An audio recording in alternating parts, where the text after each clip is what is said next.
Now, you could argue that it's an ominous way to start a morning, playing a song called I Shot the Sheriff. But it's actually a tongue-in-cheek song. This is the Eric Clapton version, I Shot the Sheriff, but I did not shoot the deputy. The original is by the great Bob Marley, a reggae version. Okay, my guest of the day is here. Now, I told you this yesterday that Aniket Bhagwat is one of India's biggest urban planners, landscape architect, and he's going to be in studio to talk about the death of architecture. And that's quite ironical, isn't it? And he's going to explain how beautifully ironic that is. We're streaming audio live across the nation, www.onecast.in. That's numeral 1cast.in. On your radio sets in Mumbai City, 94.3 on the FM band right here on Radio 1. And of course, only if you're not driving, if you're in the backseat of a radio taxi, or if you're being chauffeur-driven, you're at home, you're at office without a radio set, then there's live video on facebook.com/radio1.mum. That's radio1.mum on Facebook. Here we go. This is Good Morning Mumbai with Rishi K. Radio 1. Great to see you. I'm not on your list of favorites because I made you take a 5:25 flight out of Ahmedabad. But you can settle scores with me a little later. Thanks a lot. Yes. But you must love Mumbai. I mean, it's not as though you live very far away, but you must marvel at the beauty of the heritage buildings and the chaos of modern Mumbai. Well, there's a certain energy about Mumbai, and I come to Mumbai very often. I have a lot of work here.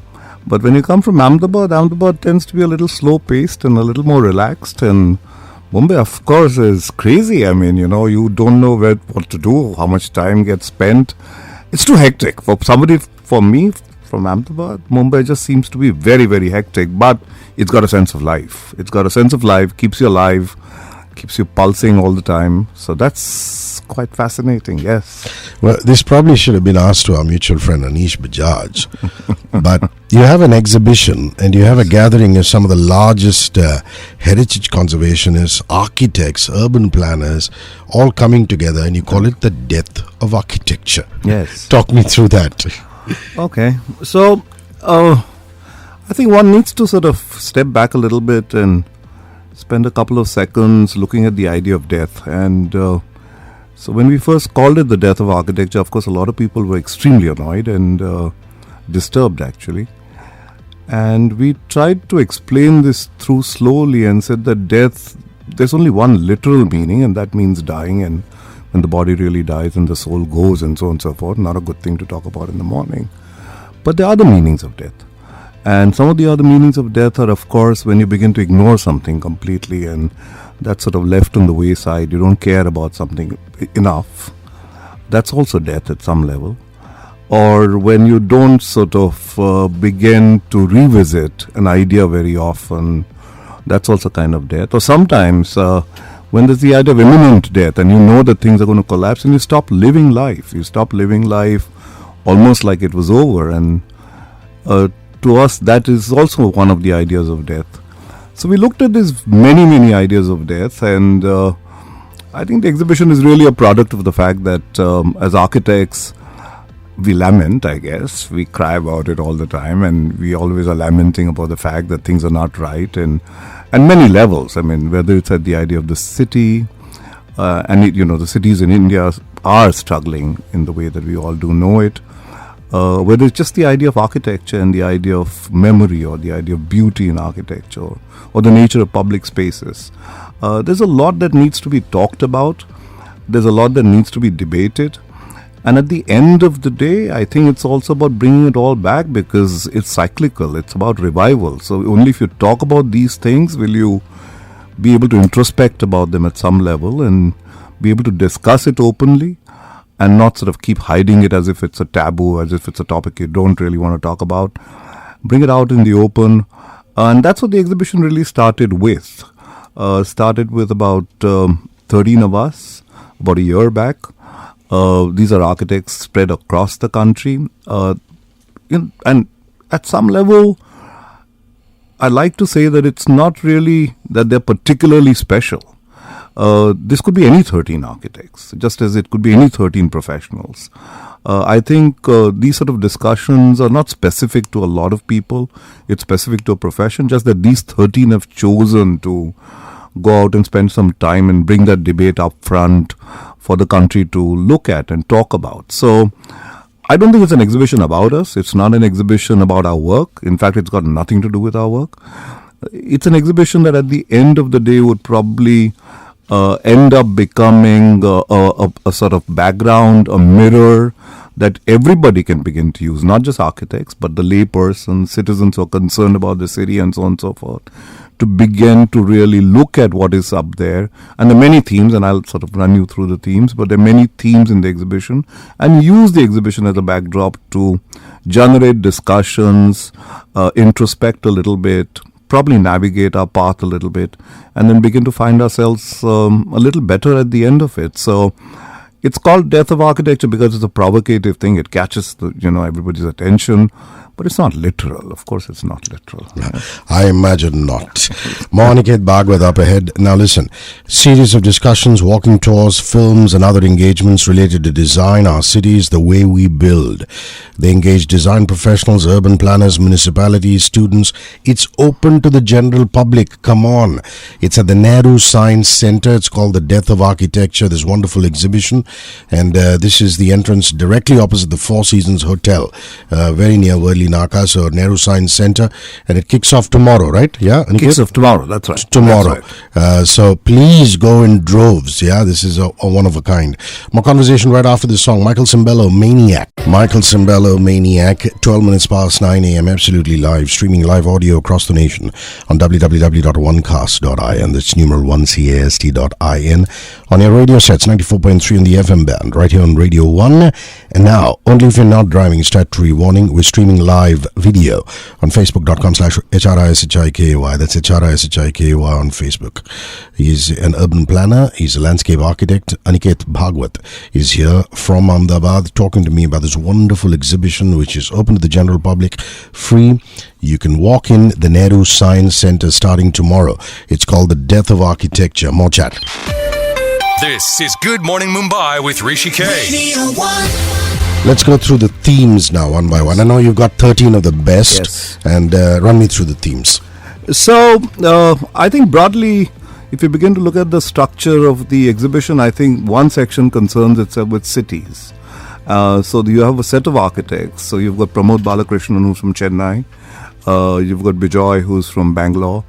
You've got Vikas Dilawari, who's Bombay's own great conservationist, and there's Vikas. Rupali Gupte, who's just finished this wonderful exhibition called When in Space in Jaipur, and she teaches at the SEA, so she's a good academic. So you've got that. Girish Doshi, who's this very reclusive, quiet sort of architect working out of Pune, and Shabbir Unwala, who's another very quiet person working out of Lonavala. So a lot of these people I think focus with the idea of cities. And I think what they've ended up doing is looking at small parts of their city, either a street or a district, and beginning to imagine different transactions that happen in these spaces. Some of them are sort of mourning the loss of character. Some of them are looking at how diverse these cities really were as against the way that cities are beginning to be constructed today, that the cities earlier allowed a whole set of and a range of activities within one space. A whole gamut of life was expressed in one space, and it wasn't slotted, it wasn't separated so clinically as it tends to be separated now. And somebody looks at things like that. Vikas, of course, looks at the way Bombay has evolved over a period of time, and how the old Bombay gradually being overrun by this new Bombay, and what does that loss and change in character begin to mean to a city. Rupali looks at the chawls of Bombay and begins to very, very minutely not just look at the chawls and the spaces, but the people in the chawls and the activity and the objects of things that people use, and how just simple objects become many things in this chawl. So she calls it places of transactional diversity or activities. Girish does these beautiful hand drawings of Pune, of old Pune, of Mandai, of Shaniwarpet, of just older parts of Pune, and they're beautifully done hand drawings. So that's one section of the exhibition. That's one part. Then you have The Work, which is a beautiful installation done by Rajiv Katpalia. Rajiv Katpalia comes from Doshi's office, so B.V. Doshi's office in Ahmedabad. He's the winner of this Nalanda University, so very celebrated. And he's done this installation that you have to walk into. And he looks at the ruins of Nalanda and tries to sort of juxtapose the ruins of Nalanda with the city. Wow. And what can ruins mean to you? I mean, what is the kind of sense and solace, the station that ruins can mean to you? So he's got this beautiful installation. There's Meghal and Vijay Arya from Ahmedabad. Meghal teaches at CEPT. She just finished her PhD. Vijay is a very fine architect. And Meghal looked at water in public spaces. And in a very poetic way. So it's not just about the simple relationship of saying that you had a public space and next to that, so you had, let's say, a ghat and you had water to it. I mean, we all know that. But the poetry of that idea, or the kind of life that idea allowed, as against the kind of publics, or what is happening to water now. I mean, now today we just dig it out of the ground. The sense of reaching out to water and touching the water, seeing it gleaming in the sunlight, and what does that mean in the city as against the fact that you just pull it out of the ground in a tube well. And she has this beautiful, almost miniature sort of drawings to express those ideas.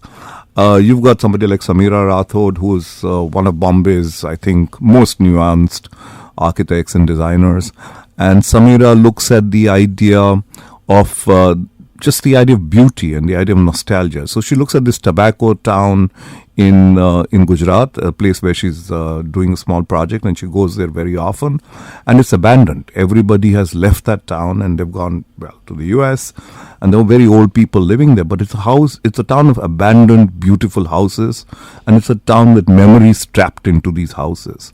And these memories are trapped by objects that are left out, objects that tell stories of lives that used to be lived in these homes, but nobody's there anymore. And she tries to tell you this idea of beauty that is there.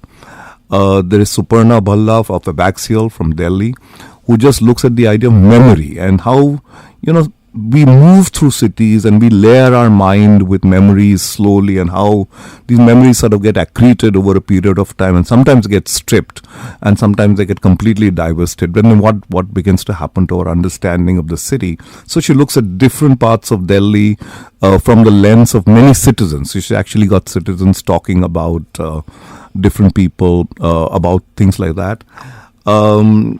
There is some work that, for example, our studio has put up that looks at 3,000-4,000 years of the way architecture has evolved in the country, or lost architects and people that are very, very, they've made significant work and beautiful work, and nobody knows about them anymore. And we have to remember people like this, and we have to go back and revisit them and celebrate them. And it sort of brings that idea to the fore. It also starts making a comment about what is the kind of architecture that we're beginning to do. So through a series of paintings, it looks at protest poetry and protest literature in the country and juxtaposes that against the idea of the architecture that we're building. So Is architecture really saying anything anymore, or are we just building? I mean, does it have a story? Does it have a narrative? Does it have a social sort of, not social responsibility in the very sort of banal way of saying it, but does it speak to you? I mean, does it say something to you anymore? Or is it just, a building that you go and occupy? And when you look at our tradition of theater and protest poetry, there's so much that we've said. And why is it that our buildings can't say something of that kind? So it says things like that. So those are the kind of themes. Those are set up. I think the exhibition will be fun for people to look at, but I think people will also enjoy the space. And I think I'm particularly excited about that because I kind of know the exhibition, but I don't know the space. And I think what has happened with the space is some magic has happened in the space. So Samira's office has been working, and I think even if people are not interested in the exhibition, they should probably just come to see the space. Nehru Science Center, starting tomorrow. It's called The Death of Architecture, and it's open for everybody. So please go. Messages and back with Aniket Bhagwat, the urban planner, the landscape architect. I'm Rishi K. We're at 9:19. 94.3 Radio 1. This is Good Morning Mumbai with Rishi K. Radio 1. Black Horse and the Cherry Tree, streaming audio live across the nation, online on www.onecast.in, that's numeral 1cast.in, on your radio sets at 94.3 on the FM band, and of course now streaming video on Twitter as well as Periscope at HRISHIKAY, that's twitter.com/HRISHIKAY. Okay, Aniket Bhagwat is one of India's foremost urban planners as well as landscape architects. He's involved in an exhibition called Death of Architecture. This is happening at the Nehru Science Center. The entrance is opposite the Four Seasons Hotel. It's open to the general public starting tomorrow. Fascinating installations, discussions, and a whole lot more. And more chat with him. Okay, before we proceed, there's an interesting question from Anish Bajaj, and I'm going to take that question. But before that, all of you who are tuned in, you can ask questions, anything on design, anything on architecture, urban planning, feel free to ask. One, space your query, space your name to 53650. 53650 is the in-studio SMS line. On Twitter as well as Facebook, you go to the search bar, you type HRISHIKAY, it will pop up. You could tweet out with your name or post in the timeline inbox along with your name. And facebook.com/radio1.mum, our official page. There again, any question on architecture, on urban planning, design, you can drop a comment on the timeline or question on the timeline or inbox along with your name. So Anisha's question, Aniket. A city is a product of many forces like government policy, its citizens, builders, planners, architects. How powerful do you believe architects can be in effecting change for a better city? Do they have the power anymore to influence this to a large extent? Or is the real power with the builders and government planners? So if you look at this and if you break this question up and try and answer this a little historically, I think the real time that the architect had significant power to wield on a city has been when capital city projects were commissioned. So whether it was Le Corbusier doing Chandigarh, so Nehru calls Le Corbusier to design the new capital and pretty much tells him to break new city because a new India had to be forged. In that case, the architect pretty much was like God, and he sort of designs the entire city with his colleagues. Is it possible for architects to have the same kind of influence on cities anymore? Not at all, and I think it's a good thing that they don't have that kind of influence, and nobody should have that kind of influence. Cities at the end of the day are a product of many people getting together, and architects have an equally responsible role to play. So what are the roles that an architect can play well? One, I think, the architect by becoming the kind of person who continuously is bringing pressure on the conversations that talk about better urbanity, better quality of housing, or debate the nature of housing, or debate the nature of public open spaces, brings a certain amount of sort of sanity to this conversation, because he's not really sort of thinking politics, or he's not thinking only economics. He's really worried about the way that the citizens find spaces to begin to express themselves. So at that level, I think the architect has got a great role to play. And then, of course, when he ends up designing bits and pieces of the city, so whether it's a public park, whether it's a public square, or a certain sort of a public building. But having said that, cities today are now animals that are governed essentially by a mix of private enterprise and government officials. Citizens have not too much role now increasingly to play out in our cities, and that's sad. I think that we need to get far more active. We need to get far more involved and engaged in the way that our cities begin to express ourselves. And that's the only way that our cities will turn out right. And right now, if you're beginning to see, to a certain extent, the stress that our cities are beginning to face in the country, I think it's also partially because we've all taken a step back as citizens and as architects, and I think it's time we got that space back again. Okay, Death of Architecture at the Nehru Science Center. You said you had left out two people, or two components. Talk to me about that. So, in addition to the people that I did talk about, there are two more firms. One is Riaz Tayyabji from Ahmedabad, and the other is Zamir Basrai. Zamir is bus ride in Bombay. So I think everybody knows. Punning on that, Yes, so everybody knows Zamir well because of all this sort of restaurants that he's done, and they take a completely different look in the exhibition. They sort of while somebody else has talked about cities, or somebody's talked about public spaces, or the idea of memory, or the idea of nostalgia and beauty, or the idea of ruins, or the idea of history, and so on and so forth. What Zamir and Riaz really do is that they try to create a framework within which you can begin to look at architecture, and I think that's also important, and it requires a little bit of explanation. So very often I think, we look at a piece of building and we're instantaneously saying, well, it looks good or it's nice, and very quick to sort of pass judgment. But I don't think that there's enough thought that we put in about the framework of the building, or the thought of the building, or the spaces of the building, or the way the spaces sort of begin to express themselves and what they can mean, and what is the larger sort of societal meanings of these buildings, and so on and so forth. I think what Zamir and Riaz try to do is that they try to create a lens through which we can begin to understand how to look at buildings. And Zamir takes it one step further. What he begins to do is that he begins to sort of tell us to, for a moment, not get so dazzled by what seems topical, by what seems like the glib image, by what seems like the popular image, and sort of take one step back and ask the real questions. And for the question that he, for example, asks in the exhibition is, what is local? And everybody's talking about what is local, and our local looks like the local anywhere in the world now, so it's really not local anymore. And he begins to ask this question, saying, really, what is it that makes local? And I think he's going to get in a little bit of trouble on this because of the kind of people that he's taken on in his exhibition. So Zamir is probably going to have to leave Bombay after this. I hope not. Yeah. Okay, it's Justin Timberlake. Say Something. Back with Aniket Bhagwat right after this song. Don't go anywhere. This is Good Morning Mumbai with Rishi K. Radio 1. Aniket Bhagwat, the urban planner, landscape architect in studio, talking about the death of architecture. Don't take it literally. It's an exhibition. February 23rd, which is tomorrow, it opens at the wonderful Nehru Science Center, and this is absolutely opposite the Four Seasons Hotel. That's where the main entrance is. Other than that, if you're looking at installations, if you're looking at some wonderful discussions and walking tours, they have it all, even a film screening.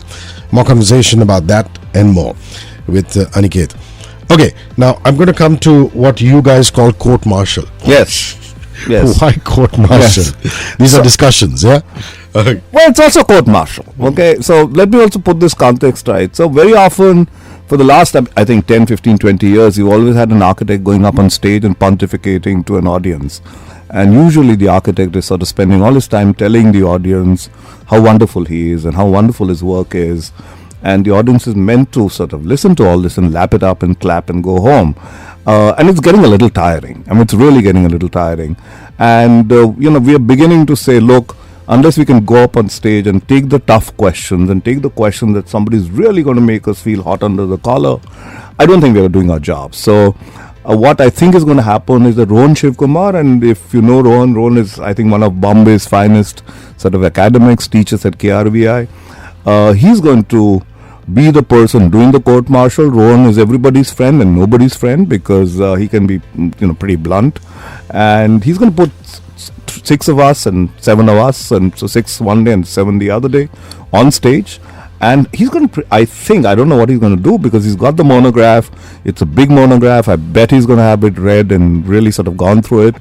And he's going to ask difficult questions. And I don't think there's going to be too much elbow room to sort of turn around. So in that sense, I think it is court-martial, and I think it's good because I think other architects, students, everybody needs to know that we all have clay feet, and we'd love to pretend that we don't, but it's time that we do and, talk about it. And I think that's important. Yes. Now listen, there is a website called www.deathofarchitecture.com. That's deathofarchitecture.com. And it has the entire itinerary. But this is at the Nehru Science Center on the 24th, this court-martial thing that I'm talking about, 4 to 5, like you said, it's going to be Bijoy Ramachandran, Rajiv Katpalia, Meghal Arya, Suparna Bhalla, Aniket and Girish Doshi. And on Court Martial 2, which is 5:30 to 6:30 on the same day, Zamir Basrai, Riaz Taibji, Samira Rathod, Vikas Dilavari, Rupali Gupte, and Shabir Unwala. So Court Martial 1, Court Martial 2. I'm also very keen on knowing what the Alibag condition is about. Would you tell me a little bit about that? That's actually for it's become part of Mumbai parlance to say कि Alibag se aaya like, yeah. You know, so the constantly expanding boundaries of Mumbai. Yeah, so this is not something that I'm this is not something that I'm very familiar with. I think this is something that Rupali and Samira are putting together. But I think it's been an ongoing sort of concern with a lot of academic institutions in Bombay, how Alibag is sort of becoming fast part of Bombay and it's being annexed as part of Bombay. It's 30-40 minutes across the water. And there's a sense of urbanity that's beginning to get expressed there. So what is an idyllic village or what used to be idyllic backlands is no more that. And the sense of Bombay is beginning to invade even places like that across the water. And I think they really are looking at Alibag and beginning to see what happens to a place like that when it's in such close proximity of Bombay, despite the fact that it's just separated by a little bit of water. So I think it's really a series of academic studios that have happened about Alibag by different institutions in Bombay, and that's led to a lot of body of work about ideas of settlement, idea of nature and flora, ecologies of the places, hydrology of the place, probably livelihood of the place, the nature of architecture, the nature of new architecture, because there's a huge juxtaposition and dichotomy between the sort of the more vernacular and the more traditional sort of architecture of Alibag, and there's very swank villas and the very swank weekend houses that are coming. So I think it's going to be a discussion about that, and through that perhaps they will try and understand what urbanity does to places. Yeah.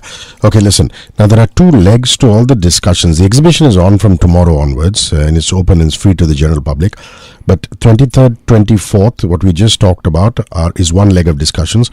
And then 26th up to the 1st of March is another bit of discussions and walking tours, which we'll delve into after these messages. So you won't hear us for less than 10 minutes. Come back for a last leg of conversation with Aniket Bhagwat.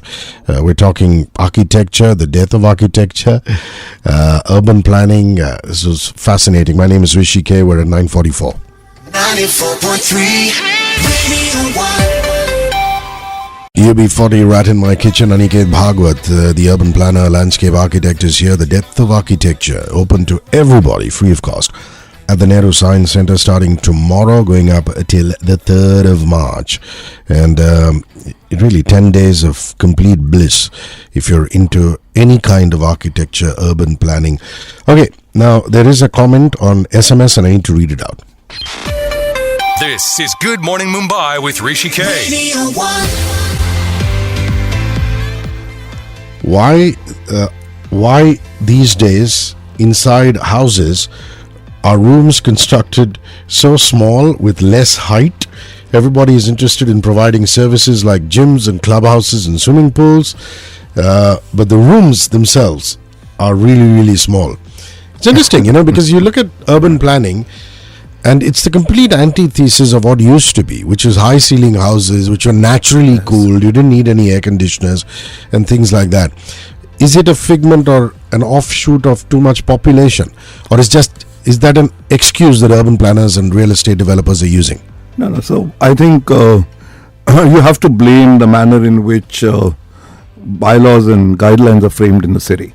And a lot of it is an outcome of that. And of course, the other outcome is that a lot of these houses that you're talking about are realty driven. So this is not social housing that's provided by the government. So it is at the end of the day a business and there's a profit involved. So what ends up happening, of course, is that you have a piece of land. You can build only so much on the piece of land and you can only build a certain amount of height. You can't even build higher than that height. Now, by that very nature of that very sort of simple definition, you're going to try and build as many homes as you can, and you're going to optimize the height as much as you can, and pack in as many families as you can, because, things are expensive, land is expensive, construction is expensive, services are expensive, and there's a profit to be made. This is sad because it's really leading to a kind of housing that very often even the people making it themselves are not very happy with. It's got to do with policy. It's got to do with the way the government frames their bylaws. housing is not something that you can just leave to private enterprise. Public housing or housing in general, and the state of housing in this country. By the way, there's a great exhibition called State of Housing in Bombay, separate exhibition going on now.